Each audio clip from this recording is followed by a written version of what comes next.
This is the Surly Grognards for Tuesday, October 16th, 2012. This is Peter Bowman, and I'm joined, as usual, by my co-host and good friend Eric Carlson. Hey, Eric, how you guys do? How you doing tonight? I've got bourbon and eggnog. I'm doing well. Excellent, excellent. So tonight we're going to be talking about a little bit of a departure from our usual topics to a certain degree. We're going to be talking about video game adaptations of tabletop games, or video games that have been influenced by tabletop games and so on, and maybe a little bit about the reverse, which has happened, although I've not played many of the reverse.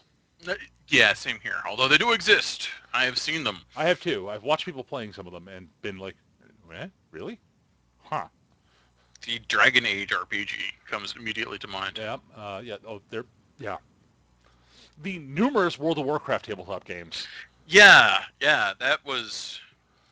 I remember when World of Warcraft hit it really big, and they released a gigantic, Dungeons and Dragons conversion system for playing World of Warcraft. Yep, there's a D20... massive tome. Yep. And I looked at it and said, hey, wow, dwarves are... There's something different about dwarves, which I thought was weird. Orcs were basically dwarves. Yep, there was the World of Warcraft D20 game. There was a World of Warcraft CCG. Yep. There was a Collectible Miniatures game. Oh yeah, the miniatures game. God, and I'm sure there were other things. I mean, that was actually abysmal in that it flared up really quickly and then died when people realized how much it sucked. I know there was a Warcraft board game along with the StarCraft board game. Yep. Yeah, Blizzard kind of owned the geekosphere for a while. They really did. It was actually kind of astonishing. I'm certain there's a Diablo role-playing game. If there is, I haven't seen it, but it wouldn't surprise me. I'm actually a little surprised I haven't seen a Mass Effect RPG out there. That actually surprised me, honestly. There probably is one, but I haven't seen it. Me neither. I know for a fact. I mean, as you mentioned, there's a Dragon Age RPG, and honestly, I think the Mass Effect universe is a more interesting universe. More interesting universe to roleplay in my opinion. Because you could easily do Dragon Age in generic fantasy land. Choose your system. But yeah. So there are a boatload of them that have gone that way, and none of them had a lot of, other than World of Warcraft, none of them really had a lot of market penetration. Yeah, I mean, you'll have the usually based on popular television show RPGs do better. Yeah, and yeah, some of them do very well, but yeah, it's really interesting just how little sort of penetration they make, which I find, which surprises me in some ways. It probably would have been a bigger deal in the early 2000s, late 90s. Yeah. You'd probably see it a lot more then, but when tabletop RPGing was really big. Yeah. Well, I say that as though we're ever like a major pop cultural phenomenon, which it's never been. But right, exactly. Interestingly enough, because video games that's the thing, is video games are a much more widely accepted hobby. Right. They're making more money than Hollywood at the moment. Right. So, and which it's interesting that going from the video games to the tabletop has had far less penetration than the other direction. Yes. Where it happens a lot, and a lot of them are very successful. Dawn of War leaps immediately to mind. Both Dawn of War 1 and 2. Both of which are great games you should buy. I'm going to go older, Eric, and even more influential. Civilization. Yeah, Civ. Civilization was a board game originally. It's true, yeah. And that spawned an entire genre. I mean, it may not have been the first game like it, but it was the most important. Yeah. And an entire genre of game just sprung out of there. And I've played this. I actually have played the Civilization board game. And I'm going to say this now. Making it into a computer game was the single best move they could have made for that game. It's a good board game, but it's very slow and very complicated. There's a lot of stuff to keep track of. So automating what's being kept track of for the computer is actually is really good. it's a brilliant it was a brilliant idea, and I applaud Sid Meier for doing it. It's almost like Sid Meier made a whole bunch of really good games around that era. Yeah. Well, he and his company. Um, he sort of produced them, I guess. There's always the ever persistent rumors, which I believe more and more every time I hear them, about Blizzard more or less lifting Warhammer's World for Warcraft, and it's the superficial similarities are staggeringly obvious. Oh yeah, it's not so much they shift it's not quite as bad as the obvious similarities between some of the 40K factions and the Terrans Marines, the Terrans Protoss and Zerg in StarCraft. Um, Visually, there's very little difference between Right, a Games Workshop orc and a Warcraft orc. right. But I was even going to StarCraft, where the Zerg are Those are the Tyranids. th- There's no question I about it. mean there They're is absolutely the right, and Tyranids. the Protoss are hauntingly familiar to anyone who's played the Eldar. Yes, they just Um, don't have pointy ears. well, they don't look like Eldar physically, Right, but flavor-wise, they're very but I'm Eldar. sorry, outside of their armor and such. But oh my God, there's And but it's similar design aesthetics as well. right, but they are less the Eldar than the Marines or the Zerg are. The Marines and The Nids, the Nids. Tyranids. I remember when I first played StarCraft, I was looked at it and I was like, holy crap, look at these Tyranids. I'm going to gaunt swarm someone. And hey, And it works really well. I don't know how well it works now, but yeah, yeah. But at any rate, but that's not. I mean, that's sort of a case of a tabletop influencing a game series. Because there've well, been a bunch of those. influencing quotation marks. I'm Pile just up the serial numbers and give it a different coat of paint. yeah, well, yeah. But I mean, it's not like it's a direct adaptation. Is what No, I'm it's not a saying. direct adaptation like say Dawn of War was Exactly. and is. Um, Yeah, and I I mean, I like Dawn of War. I cool. really like Dawn of War. I've tried playing. I haven't gotten too far into it yet. I'm not a big RTS fan, so I go through bouts of it. There are right. times when it's all I will do, and there are times when I won't touch them for 6 months to a year.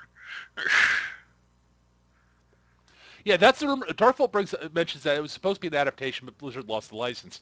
Which That's makes the sense rumor I've because heard. it's I've never had it notoriously confirmed. difficult to work with. Yeah, GW is notorious. Yeah, you're right, Eric. But I've never had that rumor confirmed.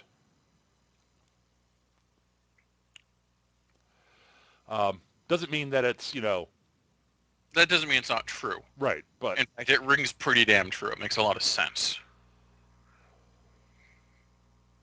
yeah, along those lines.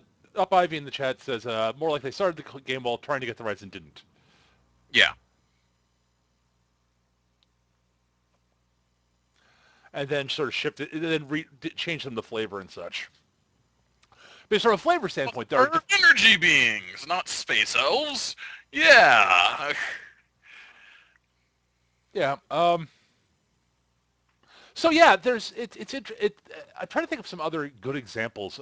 Well, there's the example that Eric and I are both participating in currently, which is MechWarrior Online, and the Right. MechWarrior franchise has a long history of bringing BattleTech to the computer, um, Yes. going back to I want Of to say varying degrees of success. yeah, well, there's that, yeah, back to the very early '90s, if I remember correctly, when MechWarrior One came out. Yeah, the earliest one I could think of top of my head was Crimson Hawk's Inception. The Crescent Inception, which was made by Infocom during the mid to late '80s, if I remember correctly. Yeah. And there was a sequel to that, Crescent Revenge, and around about the same time, MechWarrior 1 came out as Crescent Revenge, if I remember correctly. This is weird. What? My building is shaking. Your building is shaking. Yes. There Huh. could be. Hey, if your building starts shaking, let me know. I think we just had an earthquake. Wouldn't surprise me. We get them here in Massachusetts, Yeah. occasionally. Usually not very big ones, but Either that is an Atlas walking down the street. or a very big truck. Big trucks go by and they don't make that kind of shaking. So at any rate, Dan felt it too. So Okay. looks like there was an earthquake here in Massachusetts, folks. I'll probably feel it at some point. Although I'm in the basement, so I. Right, so you're better off than me perched up here on the third floor. At any rate, God, where was I going with all this? I don't know, we got distracted by my earthquake. Yeah.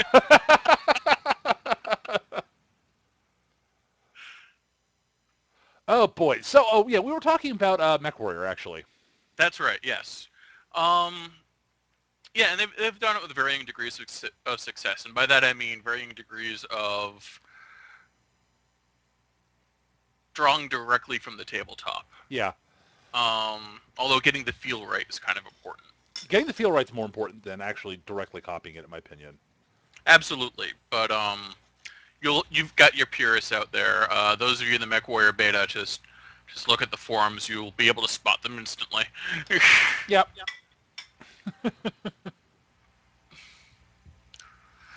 But yeah, like you've got like the two Crimson Hawks, the first MechWarrior 2, which was the really successful one. Yeah, it was his first big success. Yeah, MechWarrior 3 was sort of successful. 4 did well. 4 did pretty well. And then there wasn't a MechWarrior game for about 12 years. There was Mech Assault for the That Xbox. doesn't count. No, it does not, but it did have the license. Oh, God. Yeah, that is an example of not successfully capturing the look and feel, capturing the feel of the tabletop. Right. Um, yeah, Mech Assault. Oh boy. Yeah. I know. Let's take our giant robot sim and put in power-ups, like it's Mega Man. What? But oh. But at any rate, I'm trying to think of some other. There's some. I mean, obviously there are both. Oh well, there are also of course the effect Dungeons and Dragons has had on the video game industry. Oh, absolutely. I mean, going all the way back to the Pools of Radiance and games like that. You know, the effect, sort of the influence that was blatantly obvious that Dungeons and Dragons had on Wizardry, which is one of the first computer RPGs. Ultima leaps immediately to mind. Yes. Um, Lair of the Beholder. yep, that was another one of the D&D Yes, ones. yes. I bet you guys remember that. By you guys, I mean like the other 30 to 40-year-olds.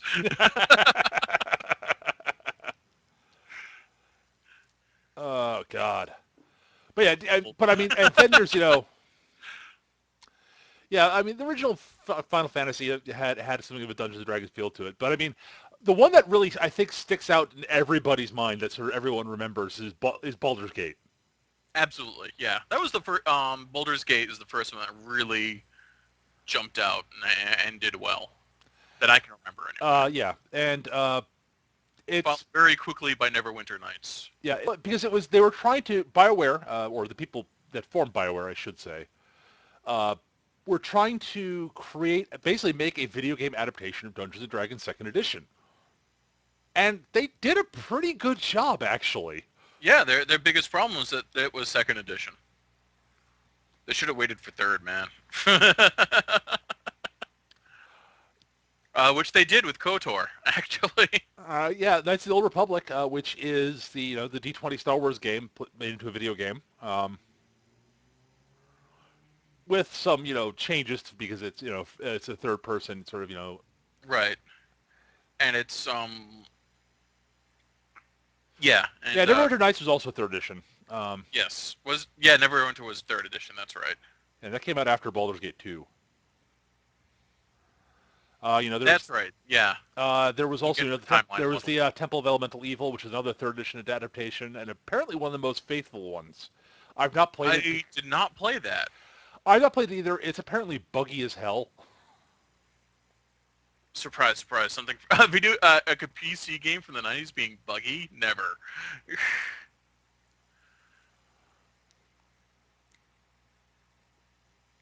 Yes, But Darkbolt. Baldur's Gate 2 was second edition Advanced Dungeons and Dragons. yeah, Um, yeah, so I mean, obviously D&D, but beyond just the actual straight adaptations that they've done, because and they've done them. Yeah, As I there, said, the influence Dungeons and Dragons has had over the video game RPG industry has been astonishing. just uh, just look at Dragon Age. Yeah. Um, The whole holy trinity in most of these fantasy RPGs of the tank, healer, and DPS comes straight out of Dungeons and yeah. Dragons. Oh yeah. I mean, like, Dungeons and Dragons, heavily influenced Ultima, which eventually became Ultima Online. Right. Oh, absolutely, Um, Darth Elmo. Of course, there would be no RPG video games because Dungeons and Dragons created the RPG. I mean, well, this is true. Yeah. I mean, that's a sort of, well, yeah, well, duh. That's us missing the obvious, kids. yeah. So yeah, I mean, there's, Well, there's God, also like actual published worlds for that are intended for tabletop games, bleeding over into video games. yeah, Warhammer. This is what I've got the most experience with kids. right. Um, immediately jumps to mind. The earliest one I can think of is Space Hulk for the PlayStation. It's Oh probably yeah, something earlier. Um, Space Hulk and oh, Shadow of the Horned Rat. oh Man, yeah. that was a terrible game. Oh, what you mean the with the game with the don't suck button? Yes, the game with the don't suck button. Oh my God! So it was a sort of it was trying to basically recreate Warhammer Fantasy Battle on the computer.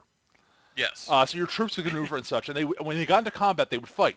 And there was a button that you could push that basically was your general you as the general is paying special attention to this unit, so they would fight a little bit better. The thing is, it's not that so much they fought better; it's they fought up to what their actual potential should be. Everyone else fought sort of below what they should be fighting at, so it was the don't suck button because your troops were awful. They really were awful. But Warhammer Online, a game I loved and would probably still be playing if any of my friends were still playing. Oh, Honestly, Warhammer Age of Reckoning, yes. yes. Which did a great job producing the feel of Warhammer. Not so much the tabletop, but the world that Right. was built for the tabletop. Um, and despite its shitty reputation, I still love that game. Yeah. Uh, yeah.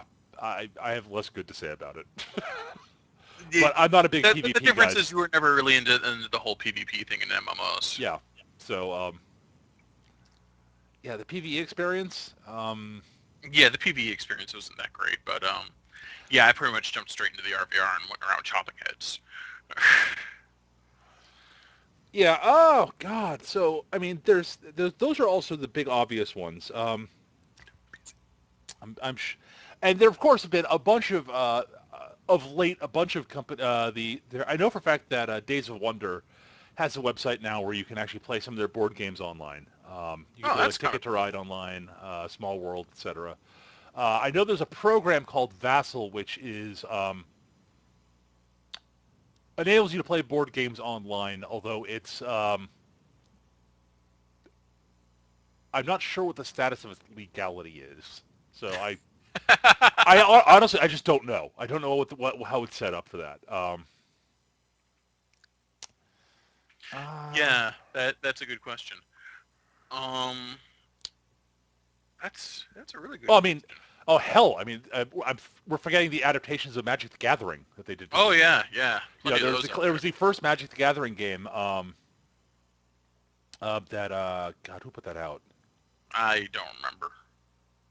I think it was Microprose or something like that. Let me do. Google will I know. honestly didn't pay much attention to it because that's just back when I was actually playing Magic before I realized that collectability just ruined games for me. Fair enough. Here we go. Oh wow, there are significantly more than I thought there were. Yeah, there are a bunch out there. It was Microprose, and it was called Magic the Gathering was the first one. Um, it it had some it had some elements that sort of felt like it was basically you were a wizard who was a planeswalker, and you were wandering around this plane of Chandelar, and basically trying Plane to of save Chandelier? Chandelar, Shandlar. I'm going to call it Chandelier. Fair enough. At any rate, so you walked around, sort of defeating the minions of this big powerful planeswalker who's trying to take over this plane, and so you beat them up, got cards, improved your deck, etc., and then fought him and won. Yay! And saved the world. Victory for everyone. And it was a fairly good adaptation of Magic the Gathering, actually, especially at the time. It was notable for having one of the worst AIs I think I have ever seen. Mostly because writing an AI to play a CCG is what we like to call hard. So I don't Yeah. blame them for for it, but oh my god, it was bad. The computer really did. There were certain cards that just completely broke the computer's mind. And it was just This, sort of go, thud. this card does what now? Lets you change one type of mana to another? Now that was That's what not broke it. cute. No, no, no. Things like Mishra's Factory broke it. Mishra's Factory was a land that could become a creature, Oh, yeah. Yeah, I remember that. and it just could not comprehend that card. It's like, That was such a wonderful card because it's so easy to get out of, just get off the table. yeah. Because I used to play a lot of red and black, so I had Terror Well, and Terror wouldn't work on it because it's an artifact creature, but oh, was it? That's right, it was an artifact creature. Shatter was what I was thinking of, yeah. and there was another one that some red card that destroyed lands. Oh yeah, Stone Rain. Yeah, I was like, oh look, you got Mishi's Factory. Goodbye. Yeah. But at any rate, so that was the first one, and then there was. I'm just looking at the Wikipedia page for this and seeing games I'd never heard of. There's Magic the Yeah. Gathering Battle Mage, which is a real-time strategy game. What? What? Yeah. To that I say, what? Yeah. It must have come out when everyone had a freaking real-time strategy Yeah, game. basically, there was Magic the Gathering Armageddon put up by Acclaim, which was similar to Battle Mage, which was the RTS, except that it was an arcade game. It's possible that as few as 4 machines were actually made. Arcades are more or less dead by the time Magic rolled around also. And this was 97, so... Yeah. there was a game, there was Magic the Gathering for the Dreamcast, which came out only in Japan. It was actually basically just a CC. It was basically CCG, and it had 10 unique cards that would not have been easy to implement on real life play. There was, of course, the interactive encyclopedia, and then there was Magic the Gathering Online, which was WotC actually making it possible to play Magic the Gathering on the computer, and you could buy cards for your computer for the computer game virtually. That's still up and running. It is. It's still making WotC truckloads of cash Yeah. because buying a pack of cards in Magic the Gathering Online costs exactly the same as buying a pack of cards in real life. Yeah. Bucket loads of cash. You know what? I want Magic players to stop coming to my local game store and play it online, so I have more room for my Warhammer and War Machine. See, I don't want that because then our local game store will close down. Yeah. Okay. Fair enough. Magic makes them a lot of money. Yeah. At any rate, so Damn you, you necessary evil, you. But yeah, that's the thing is that Magic the Gathering there have been a bunch of computerized CCGs that have come out over the years after that. Right. Some of which have been There was the better one than you were others. playing for a while that I can't remember that had the Star Chamber. yes, it had the super intelligent space squid that would steal your libraries. The evil super intelligent space squid that just Yes, wanted to steal your yes. library. Yes, unfortunately that game got closed down completely, so Ah, that's a shame. Star Chamber was a very clever game. It was a weird hybrid of a 4X game like Master of Orion and such, and CCG. And it worked surprisingly well, actually. And it was also fucking hard. Oh my god.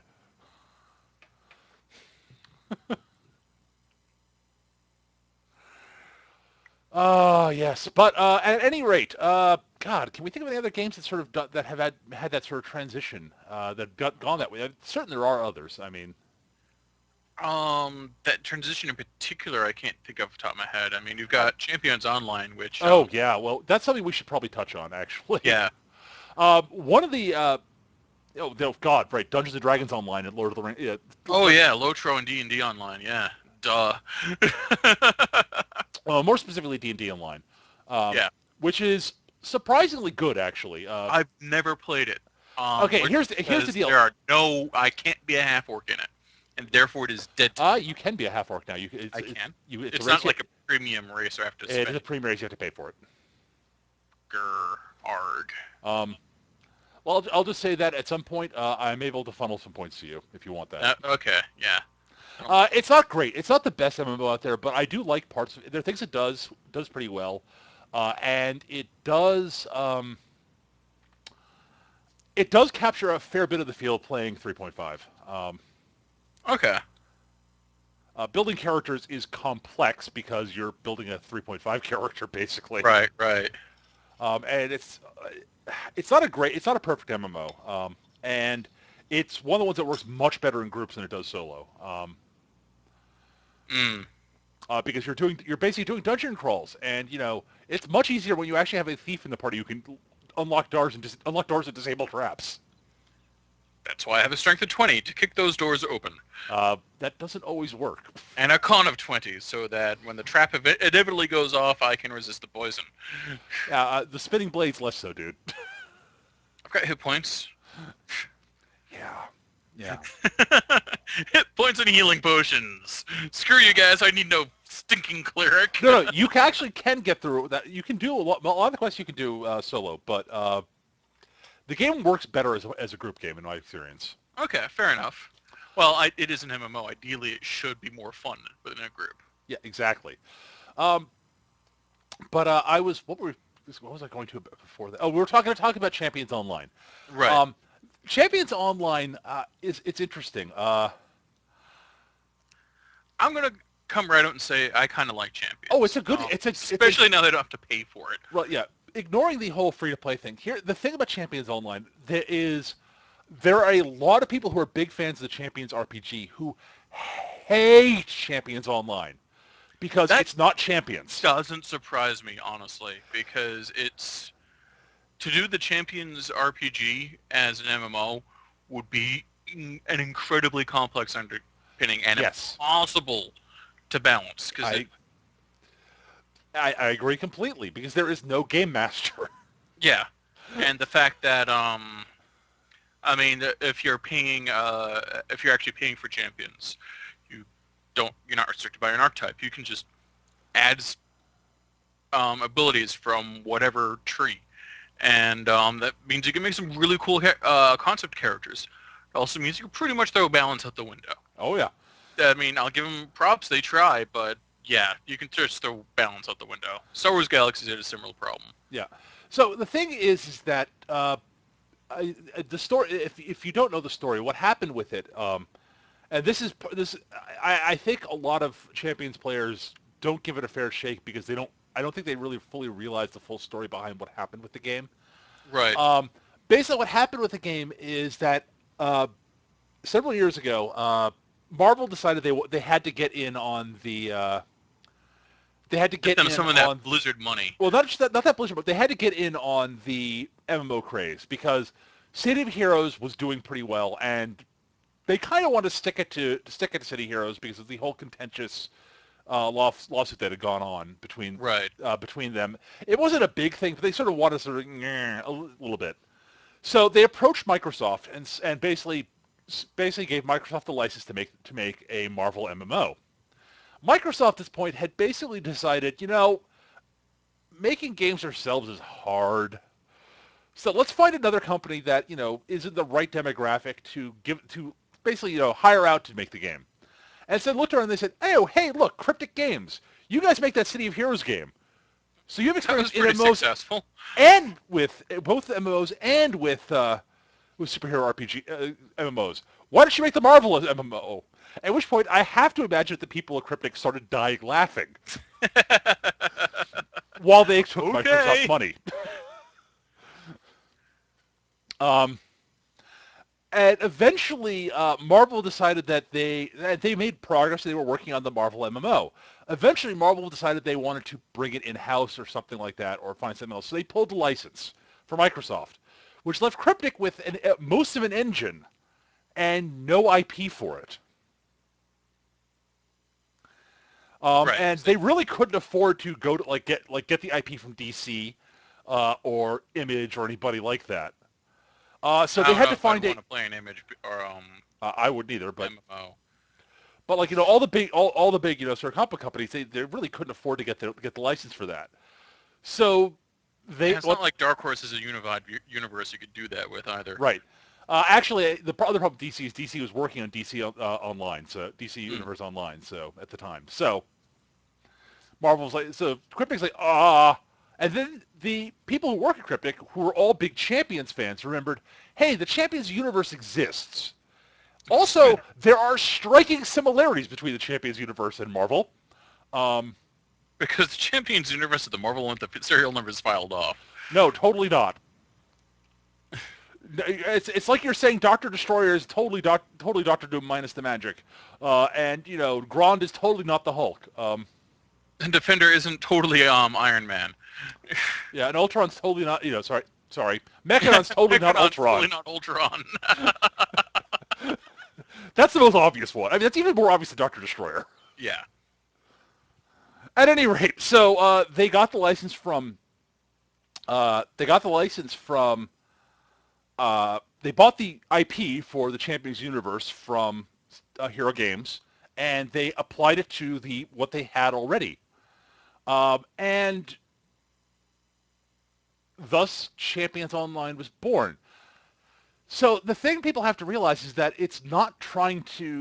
uh, it never was trying to recreate the Champions tabletop mechanics because that's daft.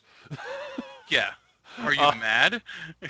Honestly, it was sort of harkening back to some of their original ideas for City of Heroes that they abandoned in favor of the archetype system. Um, Which they strangely enough brought back for free to play with Champions. Almost as if it's much easier to balance archetypes. It really is. And honestly, I find the archetypes more fun than the freeform, having done both. Uh, there are some archetypes I wish there was a bit more flexibility in the. I wish there was the level of flexibility with the archetypes that there is in City of Heroes. Yes, that would Like be I'd nice. like to be able to play different elements of ranged nuker. Like I'd like to have a cold based ranged nuker. Yeah, that would be nice. So things along like that. That's sort of the that's sort of the Although they history of. do have the Tempest now if you want to do Lightning. That's cool. I'll look into it at some point again. I haven't played it in a long time. Um, so at any rate, that's sort of the it's sort of a little story that we wanted to sort of touch on because it's it's sort of a weird example of it's not actually a tabletop game having sort of creating an MMO. Or a video game. It's a video game going, crap. We need a new IP. Hey, there's a tabletop IP we could use, and it's affordable because it's a tabletop IP. I wonder how often that happens, honestly. It wouldn't surprise me if it happens more often than we think. Yeah. Oh, of course, they're also like again back to that whole sort of thing. RPGs could translate to the computer. Uh, there's of course the various vampire games. Have there been vampire video games? Man, White Wolf's even harder to work with than friggin' Oh, Games there've been Workshop. two. Have there? Oh yeah, Okay. there's been two vampire. Oh, there was the Hunter game. I remember that. There's that, yeah, but there's if you take a look on Steam, you can find Vampire the Masquerade Bloodlines too. Huh. Okay. Of course, there's all there. Yeah, you can go back. There's like the Shadowrun video game for the I want to say Oh the yeah, for Super the Nintendo. Sega. Plus the FPS they had briefly. Yeah, no, that was special. Uh, I actually liked that FPS. The problem was it's just that the company kind of exploded, yeah, so it wasn't supported anymore. Although the only similarity it shared with Shadowrun was that you shot people, and it had elves, dwarves, and trolls in yeah. it.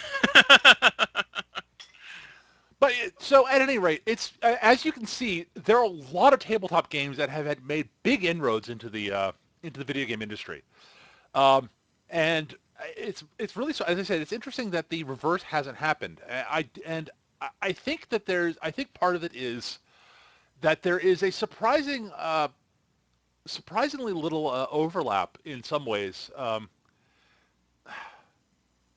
I don't know. I find Why do you think it is, Eric, that so few video games have been adapted to the tabletop and made any sort of dent? I think part of it is sort of arrogance on both sides. The video game companies clutching their IPs, going mine, my precious, and tabletop RPG companies looking at the IPs and going, we could do this better and not stupid. Hmm. um, I mean, but it's not just RPGs. I mean, yeah, I, I I'm like an RPG version of I don't know boogery, Mega Man. That's never gonna happen. no, it's not. Oh, uh, but yeah, I'm just sort of sitting there thinking, I'm surprised there aren't more board games based on video games. Mm. Because I mean, Weirdly, there are several board games out there based on war games, yes, which weirds me out. Like the Horus Heresy board game, which which I've is heard very based good on things about. 40K. I've heard excellent things about the Chaos in the Old World. Mm.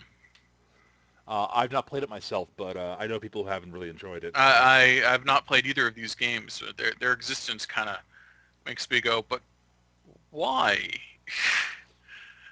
It's a board game. It's a strategic board. It's a strategic game. It's not. They're not tactical. Yeah, I guess. I'm much happier with a tactical game than with a strategic game, personally. So, Yeah, I think that. But I agree, Dan. That's Up Ivy points out in the chat that part of it is much cheaper to make a board game than a video game, and that's true. It is, absolutely, which yes. is why I'm surprised. So there aren't as many. There aren't any. There are so few board games based off video games Mm, because there are a bunch of them that you'd think you could probably adapt into a board game and it would be good. And I mean, honestly, I mean, we left out some other old tabletop games that got translated to video. It had computerized versions. They just mm, weren't major hits. You can go back to there was a Car Wars game, yep. which was actually pretty good, but it wasn't a huge hit. There was several computer adaptations of Ogre. Um, Those I never played. uh, The Heavy Gear game. yeah, those are two that leapt to mind for me. Both Ogre and as I said, both Ogre and that. There's been a couple of different. There was at least one adaptation of Starfleet Battles into a computer game. I can't remember the name of it. Um, it was actually pretty good. Um, Mm, uh, God. But yeah, so it's over the years there've been a bunch of adaptations that way. I mean, there've been a bunch of people attempting to computerize make a computerized version of BattleTech, so you can just play BattleTech online with your friends on a computer instead of you mean MechWarrior Tactics? not what actually not what I meant, but apparently but that is one. There's Yeah. one There's a new Mega one Mech. coming up. Um, yeah. There's a. You said hang on a minute. No, I'm willing to bet he's getting earthquaked. no, I'm fine. Okay. No, I'm disappointed. I didn't notice the earthquake at all. But yeah, no, but as I was saying, crap. Yeah, but yeah, so there's the but Mega Mech I think is what it's called. Is the BattleTech thing I could think of. But yeah, MechWarrior Tactics. Yeah. I've not tried it out yet. I've been hearing some things about it. I haven't tried the current version of MechWarrior Tactics, but there was something that was I think it was called MechWarrior Tactics. It was an older game that was doing the more like lance on lance.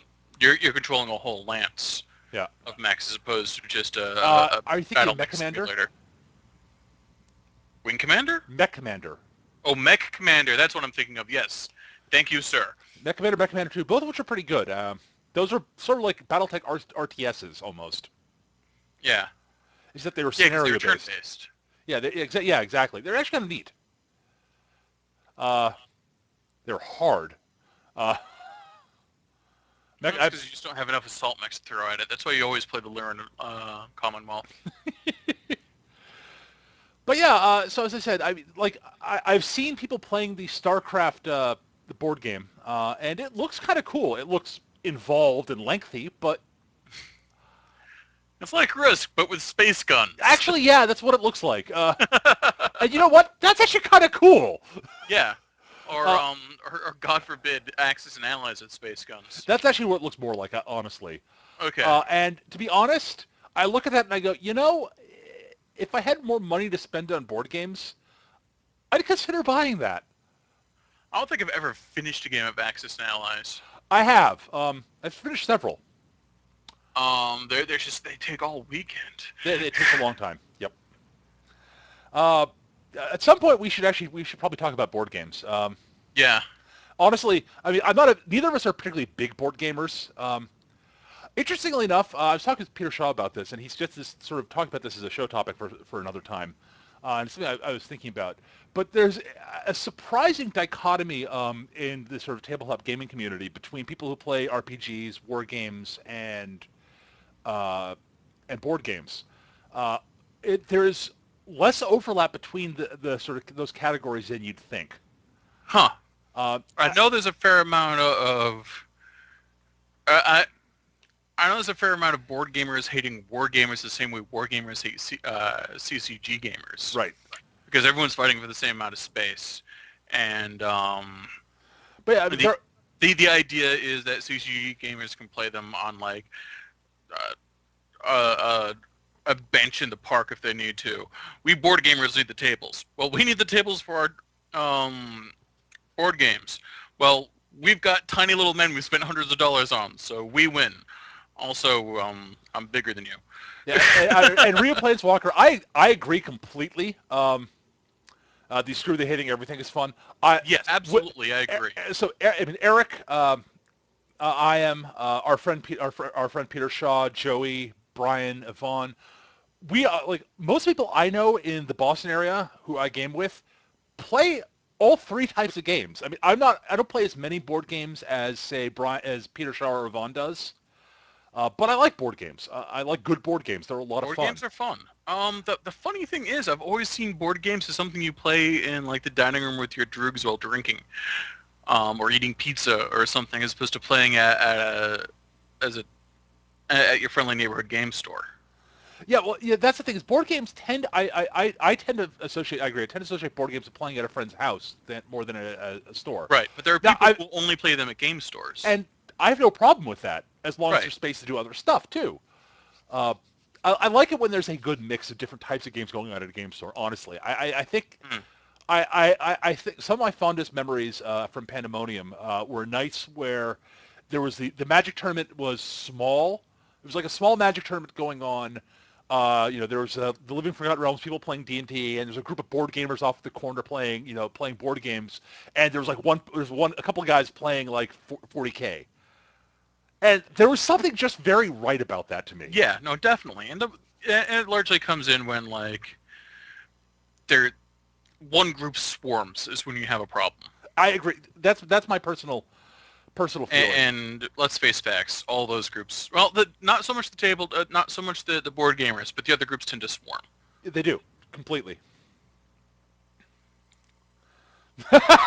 And Up Ivy in chat says he doesn't have fond memories of this. He's having flashbacks having to keep the groups from killing each other when he worked at Your Move Games. And he's right, because there is a surprising amount of Yes. hostility between these groups in certain areas. Honestly, I have, as much as I used to play CCGs a fair bit, I enjoy CCGs. The archetypical CCG player in many ways annoys the piss out of me. Because I'm a war gamer. And there was a certain group of the CCG gamers, and this really is, I don't want to apply it to all CCG gamers, Oh no, it's certainly but not. they would, It's they would basically, you'd be setting up for a game, and they'd basically, take over little bits of space near the table you're playing, and they just didn't give a damn about your figs or anything like that. Yeah, Like they'd knock stuff over and they just wouldn't really care because like, yeah, whatever, it's just a model. And I'm sort of going, but I spent it's like just a 3 toy hours soldier. painting that, you It's asshole. not like my friggin' Alpha Black Lotus. Yeah, it's worth less money than some of your Magic cards, but the amount of effort I put into this exceeds anything that you've done in, Yeah, anything you've done with any one of your individual cards. This is something I spent hours painting, you your asshole. move at the time also had a problem with a lot of the pro and quotation marks Magic players who it seemed, and I'm not going to confirm this, but they always seemed to want to play wherever the wargamers were, despite the fact there was other space. Yeah, It seemed to be a piston contest for them. yeah, it was, and yeah, it really was. It did seem that way to a certain degree. I don't know. I think part of it is that the war game tables often were set up in areas that were away from the main room, Yes, and this is partly because, well, and like the they take pros, up a lot of space. right? And part of I think part of it was that the quote pro players, and some of them were actually pros. They made real Yeah, money playing the game. Wanted to be away from the main tables because they wanted to have a little bit of privacy to work on their decks. yeah, and I can understand that, but I don't know, dude. You can see I've got the wargaming table out. You can see I've got terrain on the table. You can see him setting up my speed freaks. You don't need to immediately knock those trees in that building out of the way and start laying down your cards. Yeah, well, yeah, I know. At any rate, I would like to talk about that. And as I said, This is actually a whole game we can. This is actually a whole subject right yeah, here, that's my honestly. point. It's something we'll talk about in future, along with talking about board games and such. Uh, if we can get Peter Shaw a new mic, we might want to pull him on since he's more of a board gamer than either of us is. Absolutely. Uh, at any rate, I think that'll wrap up the actual. Honestly, I don't think I have much else to say about the whole sort of tabletop to monitor thing. Yeah, I I mean, think we've mined that for the I most could part. say more, but it's largely just me ranting or praising Warhammer adaptations. Right. So I think we'll start taking questions. So as usual, if you have any questions, you can fire them off here in the chat if you're listening to this live, or you could email us. Our email address is surlygrognards@yahoo.com, surlygrognards @yahoo.com. We have one email question right now, which I think is going to be a very short answer. So hopefully some people in the chat will come with some questions while I'm reading this. Not that I'm right now buying time for them to come up with questions. This question comes from Andrew Henderson. Hello, Peter and Eric. I have a question for Surly Grognards this week. Feel free not to answer it if you don't want to, since it's a bit more subjective than the usual questions that you get, but I was wondering if either of you were keeping up with the D&D 5th edition development. And if so, what do you feel the direction they're going with regards to modularity, simplification of core rules, and the like? I don't know anything about the fifth edition of D&D. I look forward to it the same way I looked forward to third edition and fourth edition, and that it's like, ooh, new edition. I wonder what they changed. I wonder how it's going to work. I wonder if I'll hate it. Okay, I paid a little bit of attention to it. They've recently released a new update to the 5th edition playtest files. Uh, the last version I read, which was I think one or two back, the first version they released wasn't really a complete game in my opinion. It didn't look like there was much to test there in my personal opinion from reading through it. The second update that they released was a big change and made it into looked like it was more of a game. The problem is that I don't have a lot of people who, well, I have two groups of people I play RPGs with. Uh, I don't think either group are really that interested in playtesting 5th edition. Uh, I could give it a swing, but I need something more substantial in playtesting. I need a real game basically, because right, exactly. the point of playtesting is to iron out the rules, see what you can do, make the most busted shit you can to see how you can break the rules so it can be fixed, that kind of thing. Right. It's not playing a real game, which for me is more about character interaction and plot. Right. So I would like to I would like to actually play test it, but as I said, neither of the two groups I play RPGs with, is particularly interested in doing so. And you're not allowed to do it online right now because of I don't know why. They have an ND on the damn thing. No, they don't actually because anybody can get into the playtest. I don't know why they don't want it streamed, but last I checked, they didn't want it being played online. And I don't know why. Okay, maybe they're afraid that some game company will show up and steal the stuff that they provided for free. Yeah, I don't know.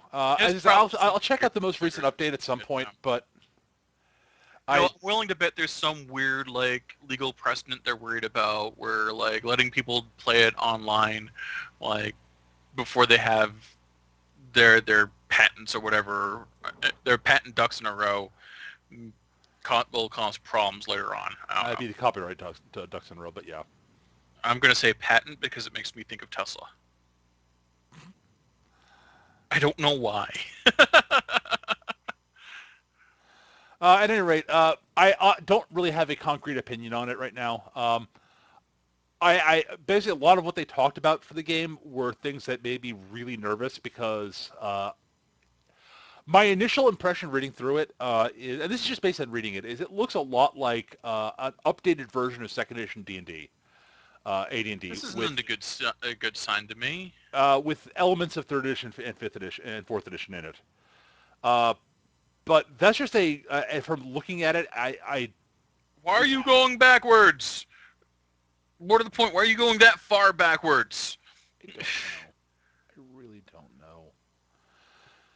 know. At any rate, so I can't give you much of an answer to that question, unfortunately. Dartvolt in the chat has a question for us. Have either of us LARPed? Yes, I have. Yes, I have done so. It Uh, was you first, Eric. it was interesting because my mostly it came down to the combat that turned me off because well my instinct is I'm a big guy. I'm 6'5", I weigh like 300 pounds. I want to be able to use that in a fight. I want to shield rush people. I want to shield bash people. I want to knock people over. That's all not allowed.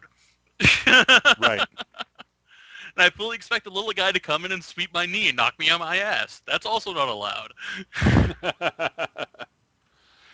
Right. Uh, the only actual LARP I've played was it was a Vampire the Masquerade LARP in college. I've discussed it before on the show, actually. Yeah. Uh, it started out with sort of okay, and yeah, it didn't go well for me, so I ended up Oh, quitting. also the costumes were an issue because I really wanted awesome costumes, but I couldn't afford them. Right. And Uh, that annoyed me. so yeah, I've played I played in one LARP. It wasn't my cup of tea. I don't think they're a bad thing. Honestly, I think they could be a lot of fun. They look like they could be a lot of fun. I just have not had a lot of experience with it. Yeah, I Uh, every once in a while I think about getting into SCA. Now that I have a job that makes money. Um, and then I realized I don't have time to do SCA. right. When I have time to do SCA, I don't have the money. When I have the money to do SCA, I don't have the time. Right. Terrible paradox. Yeah. I know I have some friends who actually had an on again, off again. They would occasionally do a Call of Cthulhu LARP thing, Huh. which is kind of awesome. Yeah. Uh, the period costumes were pretty freaking cool. They're all wearing like 20s era stuff and such, and it was pretty awesome. It's also the fact that LARPing is probably the second nerdiest thing you can do. It's up there. It's up It's there. it's not quite as nerdy as fantasy football, which is possibly the nerdiest thing I've ever heard of. No. Rotisserie baseball's nerdier than fantasy football. I've never heard of that, so It's until no, now. rotisserie baseball is the precursor to fantasy baseball, Okay. which was the precursor to fantasy football. It's even more math intensive and nerdy than fantasy baseball. Okay. It's they're all these things are very very nerdy, and it always shocks me to see like I used to bounce at a bar, and the bar was, the bouncing staff was largely split between physically intimidating nerds and guys who used to be jocks, and we all got along relatively well. But areas of interest didn't overlap much until we realized that they were doing fantasy football. And we were like, so explain this to us. This couldn't be nerdier if you dressed up in armor and hit each other with foam swords, which we've done. Yeah. And the embarrassed and vehement denial that came from them was just hilarious. Here's the thing. Speaking of that sort of thing, I just wanted to comment that there are a number of I have met several nerdy jocks who exist. They exist, believe it or not. No, I can believe it. I actually know a few. Yep. I was just going to think of I was going to mention a famous one. The the surefire Hall of Famer and starting center slash power forward for the San Antonio Spurs, Tim Duncan, is an avid D&D player, I can buy it. which is kind of awesome. It's kind of weird how often that crops up with people you don't expect. Yeah. Like Vin Diesel, like scary action hero badass, plays a lot of D&D. Apparently he got. I was looking this up. He got apparently got. God, what was her name? Hold on a second. I gotta look this up because this was just freaking.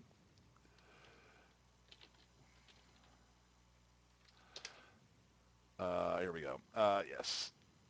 Apparently he got Judi Dench into playing D&D with him. That's awesome. Yeah.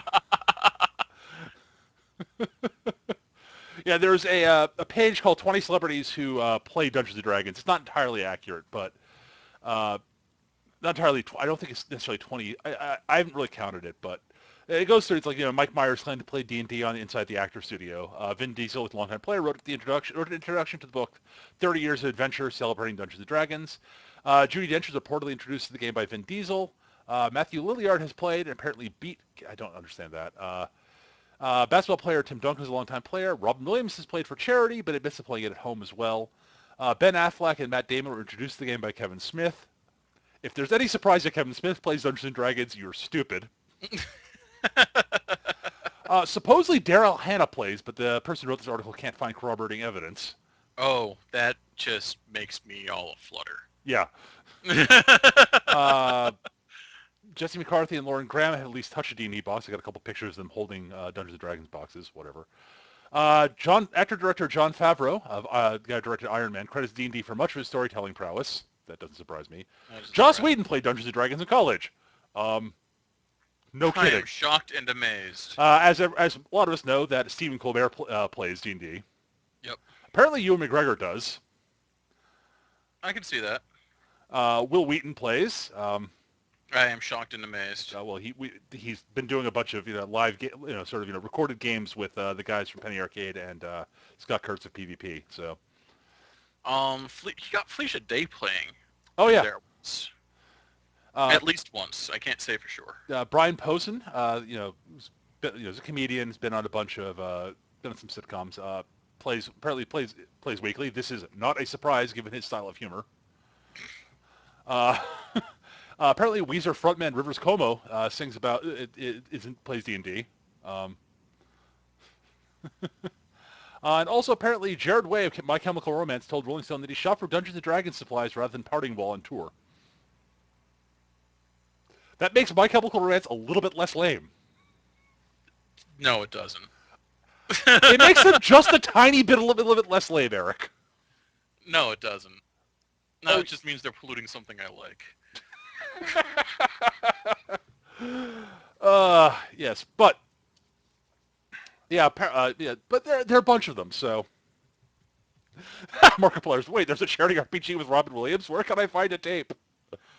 I would actually pay money to see that. I agree. Yeah, actually. There were other questions in here that we totally missed. Yes, I'm certain there were. Markiplier's, I believe, had a question that he wanted to answer if we had time. Marco, what was the question you wanted to ask?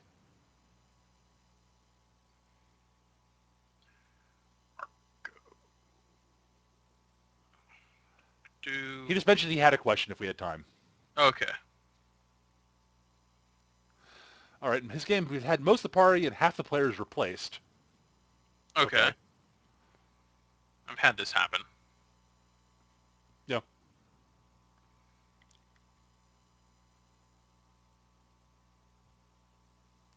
Does this lead to a question? I hope. No, you just wanted to vent online. I bet there's a question he's typing. Yeah, there we go. Done a lot of foreshadowing throughout the campaign. I wonder, should I continue those threads or build new ones around the new characters? Oh, okay. Oh. Oh, hmm. Um. Wow. Depends on the nature of the foreshadowing. Yeah, it does. If you're doing the whole like destined ones thing, then you should probably build new stuff around them. If it's more, Yeah, seems rude to name drop yeah. things that only one or two players will get. Yeah, especially since you had a bunch of new players. If it's political stuff you're going with, like war between nation states or something, or impending war between nation states, stick with that because if you're doing like something mystic or a destined one or what have you, I'd probably start tailoring stuff Yeah. because just because there are new players does not mean the political situation will have changed. Yeah, and if it's a largely political thing, or sort of wars between nations and such, you could basically write up a sort of info dump for the newer players so that they actually know what the hell's going on. Yeah, You might want to do that anyways. Sort of go through your memory and sort of write up a yeah, yes. So setting is a hobgoblin city state that's falling to a civil war between the church and the government. Okay, that sounds kind of awesome. that does sound kind of awesome. Can I Yeah, play? I want to be a hobgoblin. what I would recommend for that, Marco, is to write up a basically think about the sort of history of what's happened in the game and what player characters would logically know, even if they weren't in the party when they interacted with stuff. Write up sort of a big thing, basically an info document, sort of bullet pointed, and just give it to the new players. Just so they have a chance to sort of read through it and understand what the fuck is going on. So they'll have something to refer to when you mention an NPC. They'll go, oh right, that's that guy he mentioned in the document. He's supposed to be important. Okay, cool. I think that would be of help. Yes. Because Also, that's awesome. yeah, Um,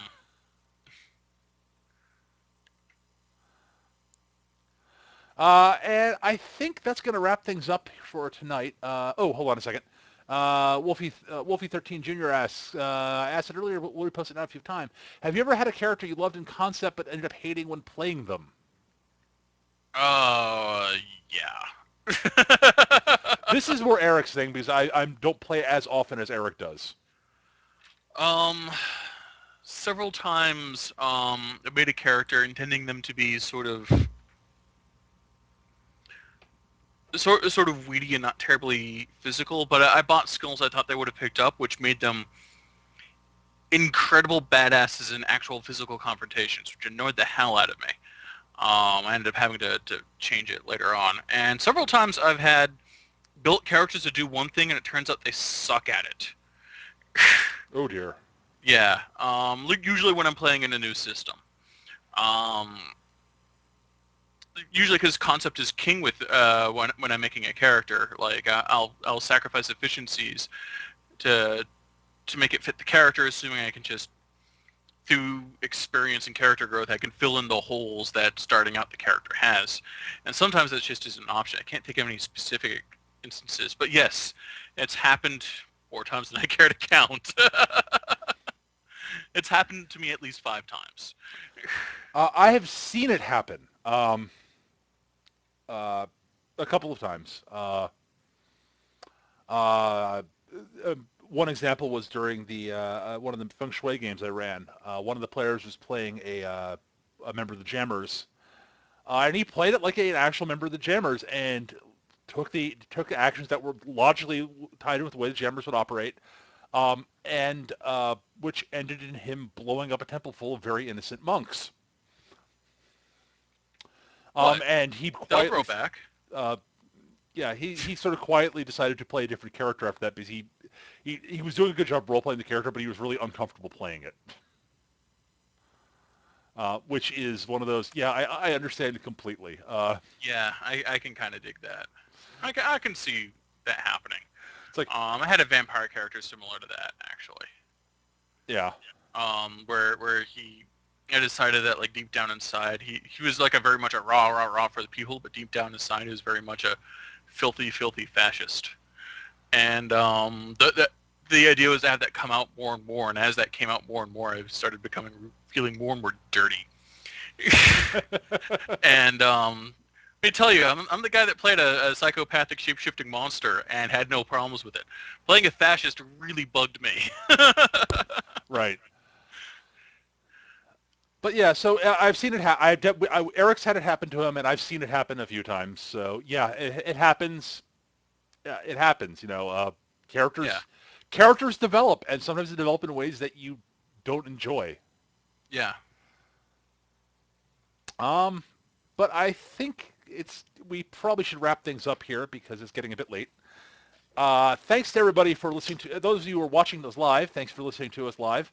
Uh, And if I hope you all enjoyed the show. If you've got questions for upcoming episodes of Surly Grognards you'd like answered at the end of the show, you can mail them to us our email address, surlygrognards@yahoo.com. That's surlygrognards @yahoo.com. You can find me on Twitter @MechaGM. I also have Google Plus and Facebook accounts. Peter Bellman over there. And Eric, you can find Eric's work as on the webcomic Boston Arcanum. That's bostonarcanum.com. You guys got any new stuff coming up on that? We should soon. I don't think we've updated in the past couple weeks, but we should have stuff coming. There's definitely stuff in the pipeline. I have been feeding them a steady stream of stuff. Okay, cool. All right, so other than that, we'll be back next week with another episode. We might be talking about board games, or we might be talking about the sort of the difference in gamer culture, different gamer cultures. We'll see. We'll hash it out during the week. We'll probably talk about one of those two things. Sounds like. Other than that, thanks everybody for listening. I hope you all had fun, found this interesting. Uh, other than that, why don't you say goodnight, Eric? Good night, Eric. Oh, yeah, I mean, bye, everybody. Later, everybody. Hope you had fun. One of these days it's going to get old. Not today, though.